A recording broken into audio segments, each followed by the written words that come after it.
안녕하세요. 저는 오늘 뇌와 언어에 대해서 발표하는 김우현입니다. 저는 일단 오늘 언어에 대해서 박사님께서 정리해 주신 거를 그대로 한번 정리를 다시 말씀드리겠습니다. 언어는 뭐냐면 개인, 문화, 생물 레벨에서 작용하는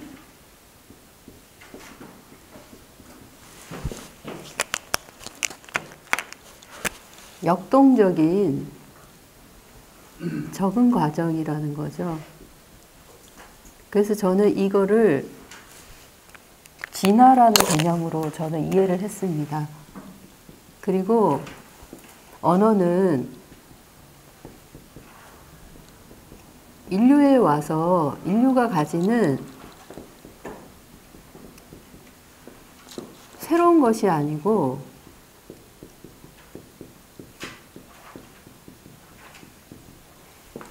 인류가 행하는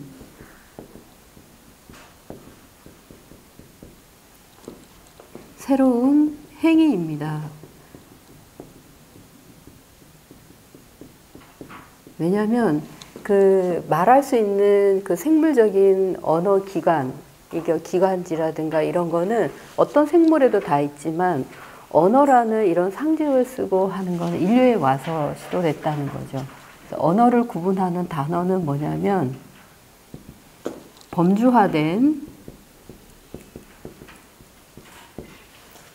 계열의 교차점이라는 거예요. 이거는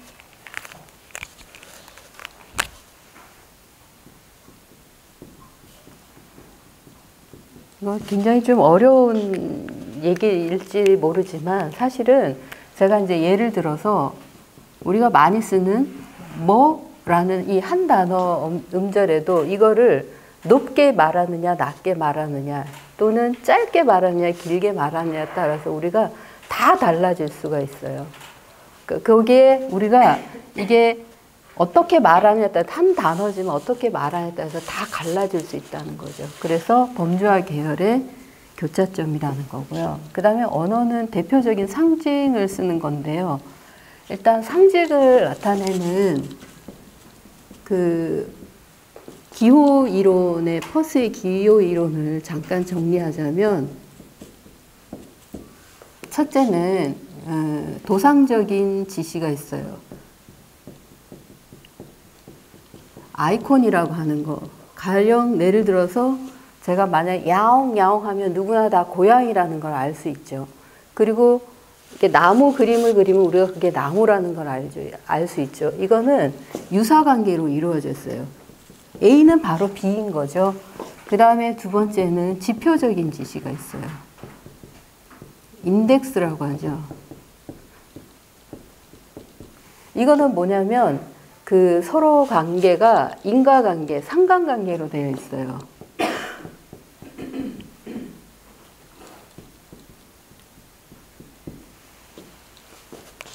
가령 이제 이거를 사실 따지고 보면 지표적인 지시는 우리가 알지 못하는 범위 내에서 동물이 가장 많이 쓴다고 해요. 뭐 영역을 표시하기 위해서 뭐 소변을 본다든가 뭐 소리를 낸다든가 이런 지표적인 지시죠. 그렇게 하면 너 오지 마라 이런 뜻이니까요. 그게 바로 주로 이제 우리가 인간에서 많이 쓰는 거는 이제 화살표 이런 거가 될 거고요. 그 다음에 이제 상징적인 지시인데 상징적인 지시는 뭐냐면 상징 그 자체로는 아무 의미가 없어요. 그렇지만 이 상징은 우리의 약속과 관습으로 인해서 우리가 그것을 그렇게 하자라고 두는 거죠. 예를 들어서 신호등에 그 빨간불과 파란불은 파란불을 보면 우리가 길을 걷고 차를 이제 갈 수 있는데 그 파란불과 길을 가는 거하고 아무 상관이 없죠. 하지만 우리는 그렇게 약속을 정한 거죠. 청색과 적색의 이런 의미들. 이게 바로 상징적인 짓인데 상징은 서로 아까 말씀드린 아무 관련이 없어요. 서로 관련이 없어요. 하지만 서로 그 상징들 간에 서로 다른 상징들 간에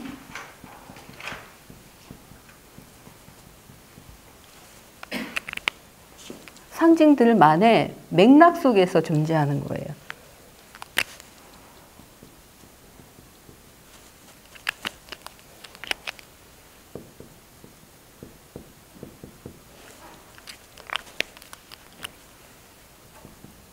맥락 속에서만 존재하고 특히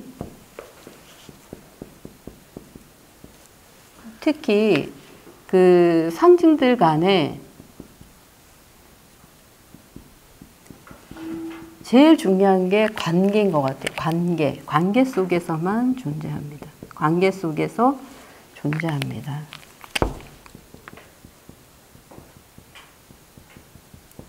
그러면 우리가 상징을 사용하는 상황은 이제 크게 세 가지로 구분해 볼 수 있는데, 하나는 비구체적인 상황이 됩니다. 비구체적인 상황은 다른 사람과 아무 상관이 없어요. 그냥 나 혼자, 이렇게 혼잣말 뭐 하듯이, 뭐, 와우, 또는 어치, 또는 댐, 에이, 제기랄, 뭐 이런 혼자 짓거리는 말. 그 다음에 이제 맥락적인 상황에서 쓰는 게 있겠죠. 이거는 다른 사람과의 첫 대화를 연결해 주는 거죠. 뭐, hello, hi, 뭐, yes, 뭐, no, 뭐, 이런. 그 다음에 뭐냐면, 이제 의사소통의 관계죠. 우리는 보통 이제 언어를 주로 가장 많이 쓰는 부분이 아마 의사소통의 관계인데, 주로 이제 우리가 쓰는 거는 문장이나 구문을 활용해서 쓰는데, 이게 특징은 어순의 변화라든가, 어형의 변화,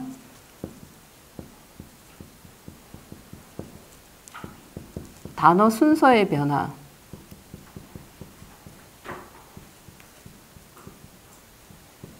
단어의 문법적인 범주화가 있어요. 어형의 범주화는 우리가 어떻게 말을 쓰느냐에 따라서 그게 현재가 되고 과거가 되고 완료가 될 수도 있고요. 의문이 될 수 있고 서술이 될 수 있고. 단어 순서는 뭐 많죠. 어저께 갔어, 또는 갔어 어저께. 똑같은 의미지만 우리가 순서를 달리해서 표현할 수 있고, 이게 전부 다 문장의 본질이 되는 거죠. 자, 그 다음에 이제 중요한 거는 그러면 인간만이 이거를 쓰냐. 그래서 그 침팬지의 유인원에도 훈련을 시켰지만, 사실 유인원은 음소 훈련은 어느 정도 됐지만 언어까지는 발전이 안 됐다는 거죠. 그래서 유인원과 언어에서, 인류에서, 인간에서 차이는 뭐냐면, 발음의 범위에서는 범위의 차이가 아니라는 거죠, 이게. 그럼 어디에서 차이가 있었냐? 발음의 운동 제어 체계에서 서로가 달랐다는 거죠. 이거 자체에서가 인간만이 아주 특별한 모습이었고, 그 다음에 발음의 굉장히 그 선별적인 명료화, 발음 하나 자체가 하나하나를 우리는 굉장히 명료화할 수 있다는 거죠. 그리고 이 언어나 이 언어 구문의 이거는 역시 운동이죠. 운동 체계로 본다면 어디에서 이루어지냐면 베이살 강갈리아. 베이살 강갈리아는 주로 뭐를 기억하죠? 우리가 절차 기억이죠. 그러니까 언어는 훈련만 오래오래 반복을 한다면 우리가 언어를 말하기 전에 이미 알 수 있는 거예요. 말을 하기 전에 이제 말을 하기 전에 이미 우리는 아는 거죠.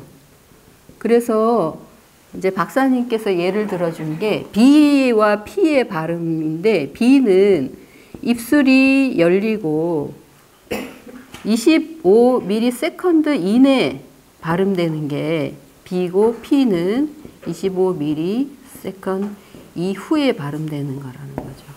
그래서 언어의 가장 핵심 사항은 저기 발음의 상징 사용이라는 거예요.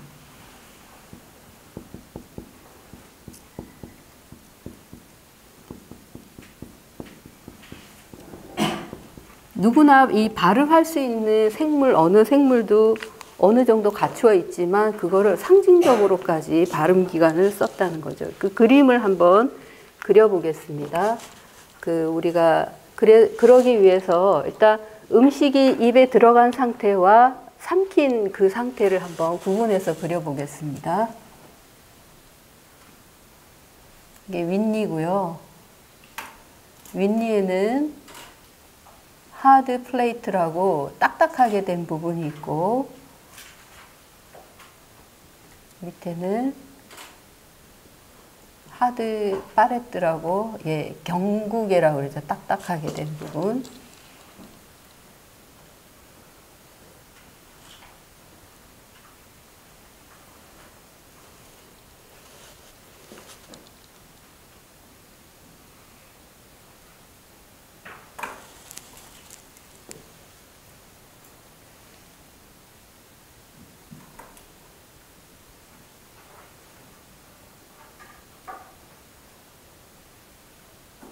여기는 이제 설골이라고 해서요. 하이로이드 본이 있습니다.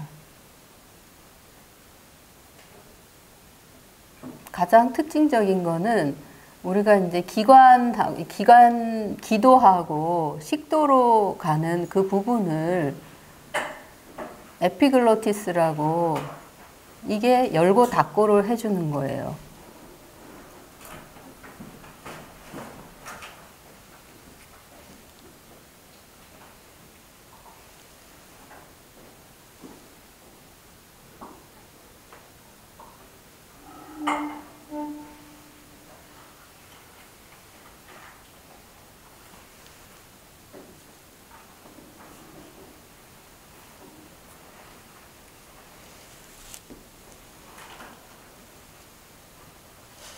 이게 이제 뼈가 있는데, 여기 이제 에피글로티스가 파링스와 라링스를 나누거든요. 분기점이 되거든요.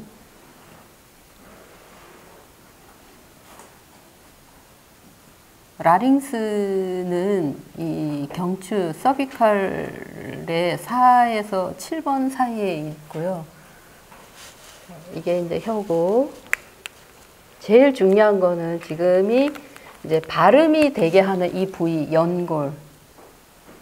그 부분에 대해서 제가 지금 그릴 겁니다. 이것들은 다 리가멘트로 단단하게 연결이 돼서 움직일 수 있게 돼 있어요.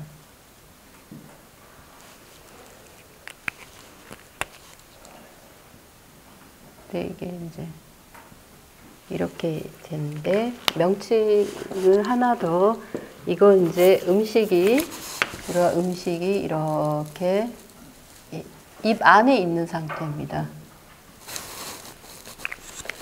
그 다음에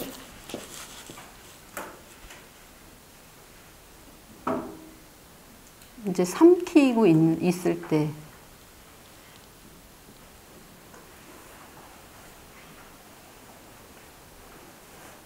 이가 맞물리겠죠. 윗니, 아랫니 맞물려서 입술은 이렇게 되는데, 지금 얘기한 사이로이드, 갑상연골과 윤상연골이 위로 이렇게 올라가지게 돼 있고, 비강을 통해서 코가 이렇게 돼 있으면,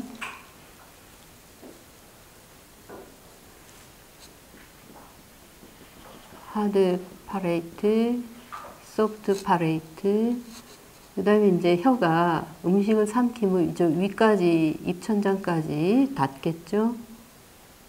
닿는데 중요한 것은 닿을 때 기도를 막아야 되겠죠. 그래서 에피글로티스가 덮개 역할을 해서 이렇게 덮게 되고요.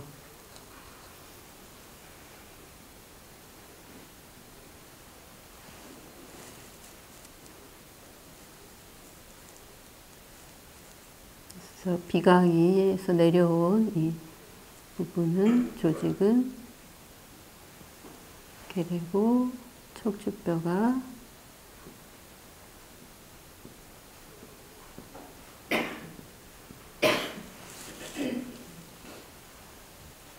이렇게 됩니다.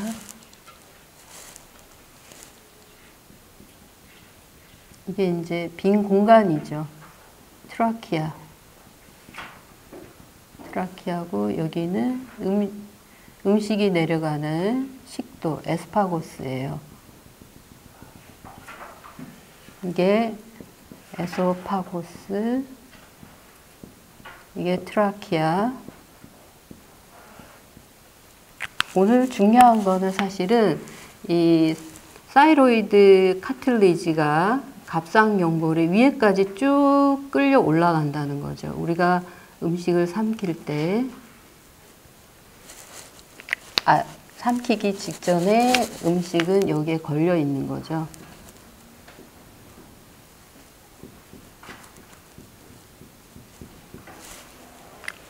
이런 이동이 있게 된다는 것을 지금 그림으로 카틸리지들이 이동이 있게 된다는 것을 알고, 여기에 이렇게 되면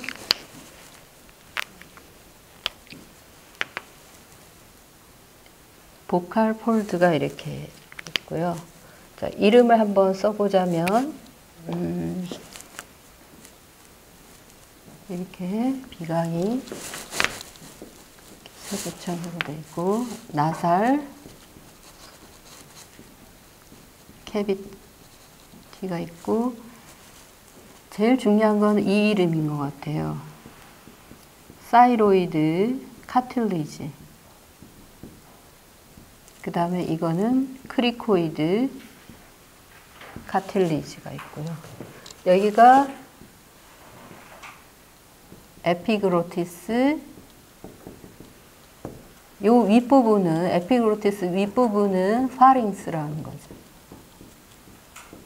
요 아래는 라링스가 되고요. 이런 작용으로 해서 우리가 소리를 내서 움직일 수 있고요. 그 다음에 요 부분만 드러내서 그림을 그리자면 여기다가 작게 그리겠습니다. 크리코이드 카틸리지를 중심으로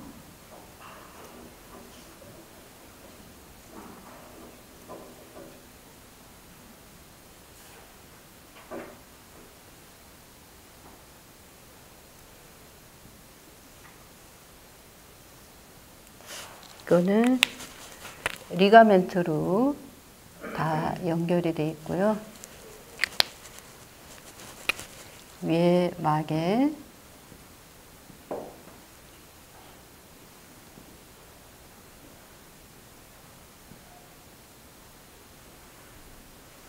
이거는 멤브레인으로 다 이렇게 연결이 되어 있습니다.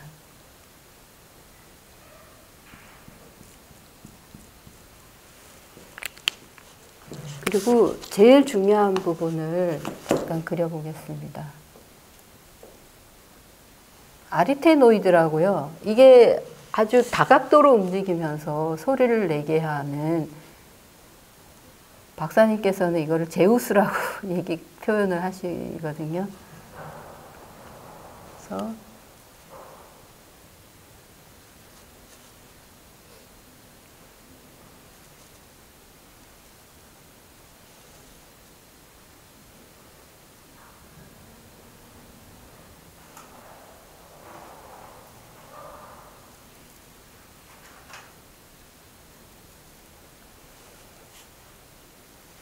요 안의 모습을 살피자면, 요 안에 이제 여기 안이거든요.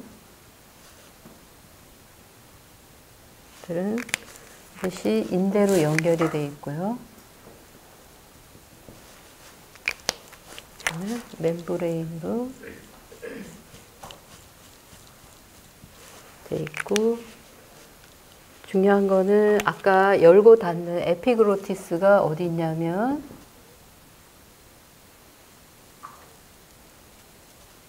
이러한 형태로 놓여져 있는 거죠. 이름을 써보자면 여기가 사이로이드 카틸리지, 그 다음에 중요한 부분이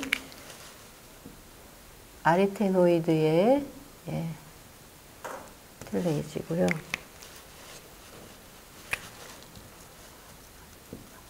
아리테노이드 카틸리지, 크리코이드 카틸리지, 이게 에피그로티스. 중요한 거는 제가 잠깐만 설명을 드리자면, 제가 언어에 대해서 연구한 촘스키라는 학자가 있죠. 그 다음에 그의 제자 핑커와 블룸이 있어요. 이 사람들은 언어를 보편적인 관점에서 언어의 보편성을 강조했는데, 그에 반해서 그 리버만이라는 사람이 있어요. 필립 리버만이라는 사람은 이분의 연구를 쭉 찾아보니까 언어의 그 발음 기관의 진화적인 연구에 굉장히 초점을 맞춰서 많이 했더라고요. 그래서 이 언어를 진화적인 관점에서 연구했다는 게 아주 특징입니다. 그래서 왜 인간만이 말할 수 있는가, 그런 연구를 통해서 우리가 아마 여기까지 공부하게 된 것 같습니다. 저 여기까지 발표하겠습니다. 감사합니다.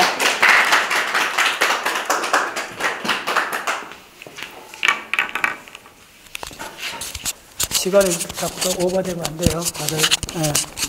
지금은 이렇게 생각하셔야 돼요. 여러분한테 엄청난 기회가 주어진 거예요. 15명 막 이렇게 먼저 한 18명 이렇게 발표할 때는 내가 타이트하게 시간을 15분 썼다 하는데, 지금은 한 20분까지도 이렇게 묵인해 주는 거예요. 그러니까 그걸 자기가 공부했는 걸 이렇게 정리할 수 있다는 것은 상당한 기회입니다. 최근에 내가 이쪽에 기억을 계속 공부를 하면서 한 가지 새로운 개념을 말씀드릴게요. 한번 적어보세요. 재공고화. 예. 이거 수업 시간에 이야기를 못했어요. 시간상. 예. 재공고화가, 근데 우리 공고화 컨솔리데이션은 배웠잖아요. 컨솔리데이션은 그 서파 수면하고 램 수면에서 각각 일어나는데, 서파 수면에서는 일하기억이 공고화되는 과정이에요. 간단히 하면. 그 다음 램 수면에서는 절차기억이 공고화되는 거예요. 그럼 무슨 말을 하냐 하면, 기억이라는 우리 경험이 굳혀지는 거예요. 그래서 기억은 코딩하고 그 다음에 컨솔리데이션, 그 다음에 리트리블, 이 세 가지 큰 단계가 있어요. 근데 요즘 연구가 진행되면서 이 공고화가 우리가 그 수면 중에 렘 수면이든 서파 수면이든 그것도 일어나지만은, 더 중요한 거는 기억이 거기서 대뇌 피질로 옮겨지잖아요. 수면 중에 옮겨질 때 우리가 계속 내가 강조했던 대뇌 피질에서 0.1Hz 정도의 슬로우 오실레이션이 일어나고, 그 다음에 그 서파 수면 2단계에서 슬리프 스핀들이 일어나잖아요. 슬리프 스핀들은 대략 10Hz 정도고, 그 다음에 이때 해마 CA1에서 주로 샤프 웨이브 리플이 일어난다 그랬잖아요. 그래서 이게 이렇게 들어가는 그 현상을 내가 이번에 심포지움에도 계속 이야기했고, 우리 수업 시간에 원래 강의에서 이게 하이라이트예요. 그래서 이렇게 탁 돼갖고 대뇌 피질을 옮겨가서 대뇌 피질에 이제 저장이 되는 거예요. 자, 그 다음에 이게 잠자는 때만 일어나는 거 아니에요, 상식적으로. 우리가 그러니까 정신적, 집중적 활동을 안 할 때 항상 일어난다고 보시면 돼요. 그래서 우리가 낮에 어떤 걸 배우고, 사실 우리가 대부분 학습은 낮에 일어나잖아요. 낮에 많은 걸 보고 이해했던 것이 평생 기억으로 남잖아요. 꿈에서 리플레이를 하긴 하는데, 그러니까 정신장애인 쉬는 거의 모든 동안은 우리가 했던 게 리플레이가 된다고 보시면 돼요. 근데 이제 꿈 중에서는 이제 연구가 많이 됐어요. 자, 이야기도 재공과는 어떤 현상이냐 하면, 기억이 딱 되고 나서, 심지어 1년, 10년 후에, 그다음부터 벌어지는 일이에요. 자, 그래서 지금, 여러분들이 옛날에 공부했던 거, 박자세에서 우주론을 공부했던, 세포를 공부했던 걸 우연히 불러오잖아요. 불러오는데, 이 불러온 기억을, 불러오는 상황이 상당히 여러 천차만별의 상황이 있어요. 그 후에. 지금처럼, 특별한 내가 딱 했을 때는 여러분들 딱 작심하고 4시간, 5시간 다 공부를 하잖아요. 그러면 그것을 벌써 1차 공부가 돼요. 낮 동안에. 자기 기억이 되는 거예요. 근데 그걸 1년 후에 그 기억을 불러올 때, 불러오는 과정이 시냅스가 다시 붕괴돼 갖고 재구성되는 과정이에요. 그 이야기는 몇 번 했잖아요. 근데 이어서 이제 지금 최근에 주목하고 있는 게 뭐냐면, 이때 복습을 잘못하면 기억이 완전히 사라질 수 있다는 놀라운 사실이 지금 드러나고 있어요. 이제 내가 그거 섬찟한 거야, 이제. 오늘 여러분들 굉장히 핵심을 지금 듣는 거예요. 그게 정확하게 비유가 뭐냐면, 우리가 저 학습, 볼펜을 자주 잊어버리잖아요. 볼펜을 필기통에나 자기가 서랍에 딱 정확하게 이어두는 사람은 그 서랍에 정확하게 이어뒀던 게 그 바로 컨솔리데이션이요. 기억이 안정이 된 거예요. 그래서 그 다음에 이제 볼펜을 끄집어 쓰잖아요.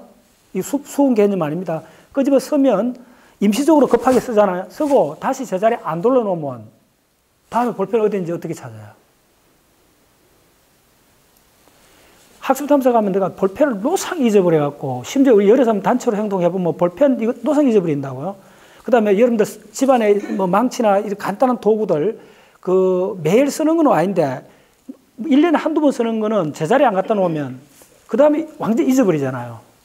이 현상이 이 비유가 아니고 사실은 가장 적합한 비유인데, 우리 기억이 어떤 식으로 되느냐 하면, 결론적으로 여러분들, 복습을, 심각하게 하지 않고 대충 복습을 하면 오히려 복습하는 동안에 잊어버린다는 기억을.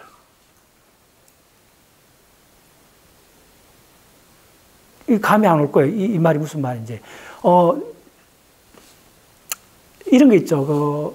음악하는 전문 성악가나 그 다음에 전문 춤꾼들이, 예술하는 사람들이 함부로 술자리 같은 데 가서 노래를 안 부르고 그 무대에 안 선다, 그런 이야기 들었죠. 그럼 나 초기에 자존심에 관한 문제도 생각했는데, 그게 확 다가오는 거예요. 그 예술하는 사람들이 꼭 그만한 가치가 있는 무대에 설 때만이 그걸 기량을 보이지, 대충 뭐 이렇게 하는 자리에 서는 걸 딱 이렇게 험해요. 그러면 대충 자리에 서갖고 해도 그 내용을 다 리플레이 할 거 아니요. 그런데 왜 그런 걸 검하느냐 하면, 이게 더 깊은 데서 이 메커니즘이 있는 거예요. 무슨 얘기냐면, 여러분들이 지금 굉장히 소중한 걸 배웠잖아요. 그걸 가십거리 비슷하게 복습을 한번 해보세요. 그럼 잊어버릴 수 있다는 거예요. 이게 지금 분자 메커니즘이 발견됐어요. 다시 말하면, 볼펜을 써갖고 항상 제자리에 두면 안 잊어버리는데, 그걸 제자리에 안 두는 순간, 자, 볼펜을 다시 썼다는 말이 뭐죠? 기억을 다시 불러왔다는 말이잖아요. 그게 복습이잖아요. 볼펜을 다시 썼는데, 기억을 다시 불러왔는데, 제자리에 안 갖다 놓으면, 그 제자리에 갖다 놓는다는 말이 뭐냐 하면, 우리가 원래 학습했던 그 모드, 예를 들면 137원이나 특별한 내가 할 때, 우리 그 자체가 하나의 공고화된 포맷이잖아요. 그거 오는 학습을 했던 사람들 다 마음에 각오를 하고 오잖아요. 굉장히 심각하잖아요. 그래서 공부를 했잖아요. 근데 그걸 복습을 할 때 대부분 그만큼 심각한 레벨에서 안 하잖아요. 친구한테 뭐 가습기를 이야기할 수도 있고, 이렇게 하잖아요. 그러니까 예술가 같으면 자기의 중요한 성악이나 노래나 춤 이런 걸 정식 무대가 아니고 술자리에서 이렇게 해버리고 나면 그게 사라질 수 있다는 거예요. 그래서 이 재공부라는 말은 뭐냐면, 다시 기억을 불러올 때 굉장히 언스테이블하다는 거예요. 기억 자체가. 그게 다시 기억을 불러올 때 그걸 굉장히 조심스럽게 굉장히 집중해서 안 다루면 잊어버린다는 거예요. 그때 잊어버린 건 영구적으로 잊어버린다는 거예요. 이게 지금 최근에 그걸 책에도 있고 논문에도 나오고 이러길래 최근에 이쪽을 보면서, 우리가 그렇게 중고등학교, 대학교 엄청나게 기억을, 학습을 엄청 했는데 왜 이게 다 안 남을까? 그 한 측면을 이야기해 주는 거예요. 다시 한번 요약하면, 리컨솔리데이션이라는 건 뭐냐 하면, 여러분들 굉장히 집중해서 심각하게 장기간 공부했던 그걸 다시 해상할 때, 인출할 때, 볼펜을 항상 서랍에 놔뒀다가 다시 꺼냈을 때, 꺼내고 다시 제자리에 안 넣으면 그 볼펜이 어디에 있는 거를 완전히 잊어버린다는 거예요. 그 메커니즘과 동일하게 우리가 굉장히 집중적으로 어떤 학습을 했는 그걸 인출할 때도, 나중에 1년 후에 기억을 불러올 때도, 진지하고 심각하게 하지 않으면 불러올 때 이 기억이 굉장히 언스테이블하다는 거예요. 잘못 불러와 버리면 불러오는 그게 복습 과정이잖아요. 복습 과정에 기억이 통째로 날아가 버릴 수가 있다는 게 발견이 된 거예요. 네, 왜곡되거나. 그래서 뭐냐 하면, 그래서 오늘 같은 날이 굉장히 좋은 날이에요. 이거는 거의 특별한 내각하고 포맷이 거의 비슷하잖아요. 그러니까 진지한 정도, 특히 이런 거요. 그 포맷이 비슷할 때 복습을 한 거는 확실히 이제 복습이 되는데, 그렇지 않고 우습게 단편적으로 그 지식을 꺼냈을 때는 그 볼펜을 급히 썼는데 제자리 못 넣는 그 현상과 같아요. 요 비유를 꼭 들어요, 그쪽에서. 일반인들한테 이해하기 굉장히 어려운 개념이기 때문에. 그래서 그리고 기억이 공고화된다는 거는 필기도구나 집안에 있는 가정주부 같으면 숟가락, 젓가락 딱 놓는데 안 놓으면 항상 찾을 때 우리가 많은 시간을 보내잖아요. 그 과정이 생활의 기억에서 그 과정이 일어난다는 거예요. 그래서 리컨솔리데이션이라는 건 뭐냐 하면 볼펜을 끄잡아내고 썼잖아요. 급하다고. 그럼 반드시 끄잡아내는데 다시 갖다 놓으라는 거예요. 이게 리컨솔리데이션이에요. 그 말은 뭐냐면 지금 우리한테 적용하면 이런 굉장히 중요한 이론을 공부했잖아요. 이런 거를 그 상황에 걸맞는데 사용하고 이 기억의 공간에서도 뭐냐 하면 끄집어내면 이 기억을 딴 데 갖다 놓지 말라는 거예요. 간단히 이야기하면. 그 서랍에 다시 갖다 넣으라는 거예요. 네. 이게 재공고화예요. 이제 의미가 오죠. 리컨솔리데이션. 이 과정이 분자 메커니즘이 밝혀지면서 네. 그래서 우리가 지금 이런 데 와서 공부하면 굉장히 임프루브가 잘 되잖아요. 이 분위기가 일조를 하는 거예요. 네. 이 포맷이. 오케이. 자, 이야기를 했습니다. 자, 그 다음. 지우기 전에 하나만 더 얘기할게요. 이쪽 그림 그리실 때 이 비율이 굉장히 중요해요. 여기에 이렇게 들어오셔야 돼요. 좀 가장. 이게 안 되면 그림이 다 이게 엉클어져요. 오케이. 자, 그 다음.